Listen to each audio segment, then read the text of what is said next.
English में एक word है WANE वेन। देखो वेन का मतलब क्या होता है। वेन का जो मतलब होता है वो वीक होना यानी कि कमज़ोर पड़ना।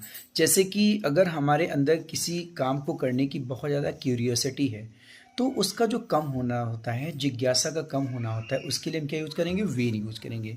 यानी कि किसी चीज़ के वीक होने के सेंस में, कमज़ोर होने के सेंस में WANE वेन को यूज़ किया जाता है। और वेन से ही मिलता जुलता एक और वर्ड होता है VAIN वेन। देखो इसका मतलब क्या होता है, इसका मतलब होता है व्यर्थ। यानी कि कोई जो है आपने काम किया, किसी पे एफर्ट लगाया, पर वो एफर्ट आपका क्या हुआ, बेकार गया, कोई सक्सेस नहीं मिली, तो इसका मतलब वो क्या हुआ, व्यर्थ हुआ।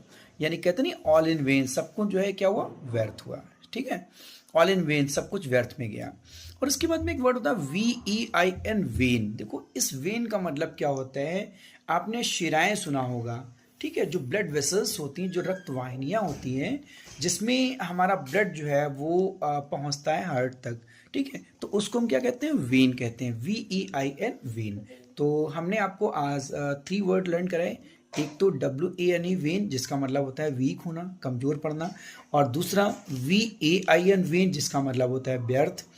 और तीसरा VEIN, जिसका मतलब होता है ब्लड वेसल्स, या फिर हम ये कह लें शिराएं। ठीक है, तो जिनको हम रक्तवाहिनी कहते हैं। तो वेन, तीनों का जो प्रोनाउंसिएशन है वो सेम है, बट तीनों के जो मीनिंग है वो अलग अलग है। और ये एग्जाम में होमोफोनिक्स में, आपके एग्जाम में पूछा जाता है। एग्जाम के पॉइंट ऑफ व्यू से आपके लिए ये बहुत इंपॉर्टेंट है। ठीक है।